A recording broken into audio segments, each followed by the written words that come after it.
ओम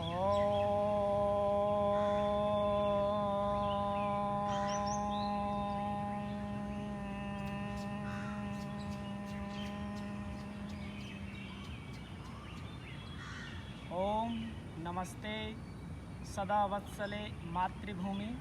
मैं योग शिक्षक नरोत्तम ध्रुव।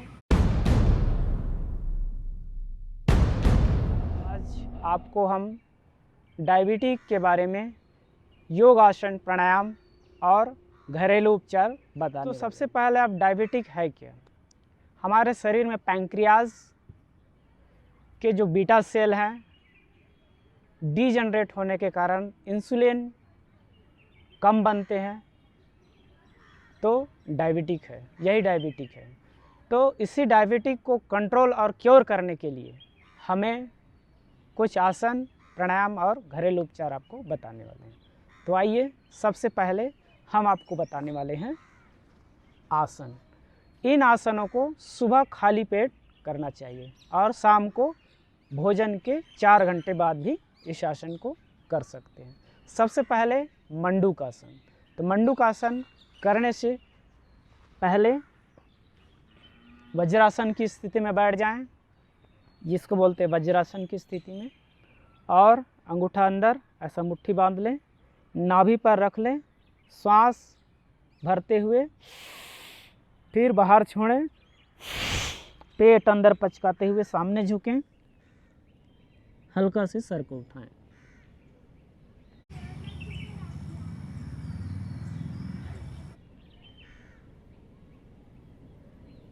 इस तरह से इस अभ्यास को अपनी क्षमता अनुसार 1 से 2 बार इसको शुरुआत में कराना चाहिए।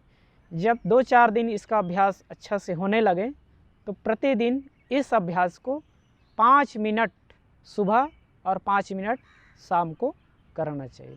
इससे पाएंगे कि आपका डायबिटिक काफ़ी ज़्यादा कंट्रोल हो जाए।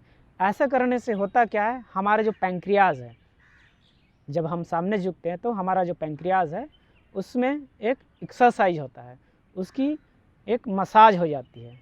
जैसे हमारे शरीर में कहीं दर्द होता है तो हल्का से एक्सरसाइज या मसाज कर देते हैं तो उसमें पेन दूर हो जाते हैं। इसी तरह से हमारी पैंक्रियाज का एक्सरसाइज हो जाता है। तो आइए हम आपको इसी मंडूक आसन के दूसरे पोस्चर के बारे में बता रहे हैं। सबसे पहले राइट हथेली के ऊपर लेफ्ट हथेली ऐसे रख लें, लंबी गहरी सांस लें, बाहर छोड़ें और इस तरह से करने से आप पाएंगे कि पैंक्रियाज आपके हथेली को धक्का दे रहा होता है। तो आप समझ लीजिए आप सही कर रहे हैं। यदि जिन भाई बहनों का पेट बढ़ा हुआ है तो उनको उस समय हल्का महसूस नहीं हो पाएगा, तो धीरे धीरे अभ्यास करेंगे तो ज़रूर इसका आपको महसूस होने लगेगा। आइए वापस इसी तरह से लेफ्ट हथेली के ऊपर राइट हथेली करें, लंबी गहरी सांस लें, बाहर छोड़ें इस तरह से और सामने की ओर देखें। तो इस अभ्यास को भी 3 से 4 बार अवश्य करना चाहिए। सांस भरते हुए वापस। ते हुआ आपके मंडूक आसन के 2 पोज। अगला अभ्यास है, इसके सहयोगी आसन है शशांक आसन। सांस भरते हुए पीछे, श्वास बाहर छोड़ते हुए सामने की ओर,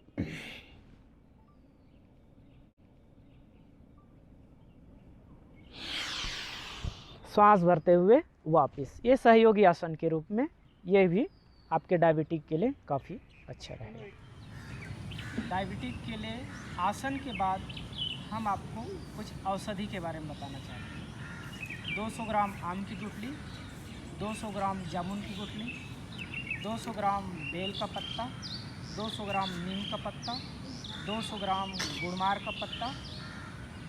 इन सभी औषधियों को अच्छा से कूट लें, पीस लें और पाउडर बना के इसमें 50 ग्राम शिलाजीत शहद मिलाकर अच्छा से पैक करके रख दें और प्रतिदिन आधा चम्मच सुबह शाम खाली पेट इसका सेवन करें। इसके अलावा आहार संबंधी आपको जानकारी देना चाहता हूँ। डायबिटिक वालों को चीनी का परित्याग करना चाहिए।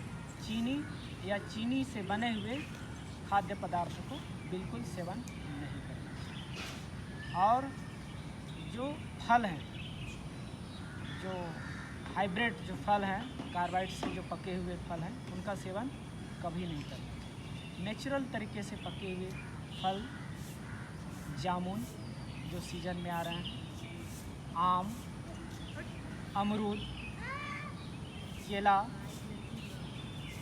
इन चीज़ों का आप सेवन कर सकते हैं जो नेचुरल तरीके से पकी हुई। तो इस तरह से आप जैसे भोजन संबंधी, तो चावल का सेवन ना करके कोदो, कुटकी, बाजरा, जौ, मकई का, गेहूं का आप सेवन कर सकते हैं, रोटी बनाकर या दलिया बनाकर, या आप जिस रूप में आप भोजन करना चाहते हैं उस रूप। इसके अलावा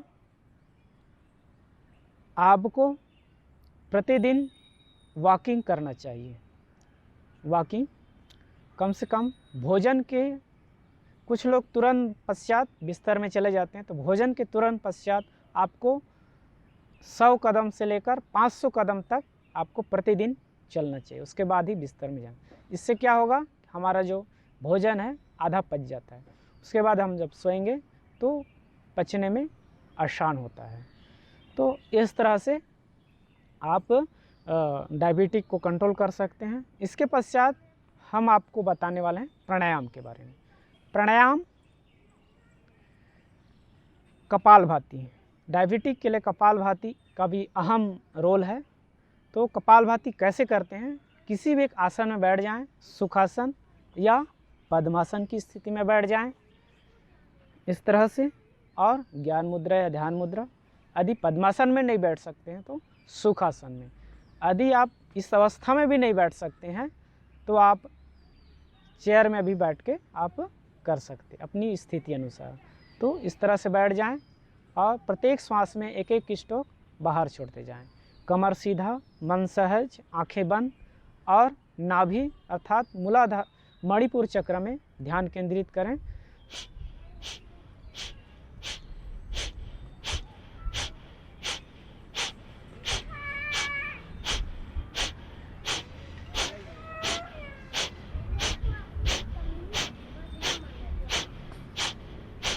इस तरह से आराम से आप कपालभाति कर सकते हैं। इसको यदि फास्ट ब्रीदिंग करना चाहेंगे तो इसको भी कर सकते हैं।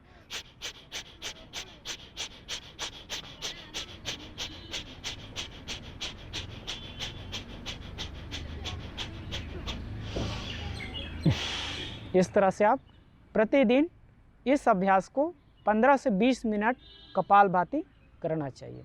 कपालभाति के कुछ सावधानी है, जिनको प्रेगनेंसी है उसे नहीं करना चाहिए, जिनको ऑपरेशन, शरीर में किसी प्रकार का ऑपरेशन हुआ है, साल भर नहीं हुआ है, उस अवस्था में भी हमें नहीं करना चाहिए। तो इस तरह से आप पाएंगे कि डायबिटिक आपका कंट्रोल रहेगा।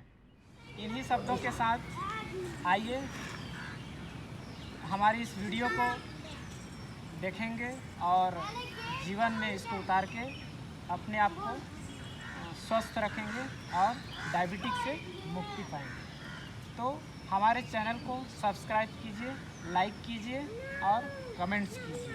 इन्हीं शब्दों के साथ सबको ओम प्रणाम। चल चल उधर चल चल चल चल।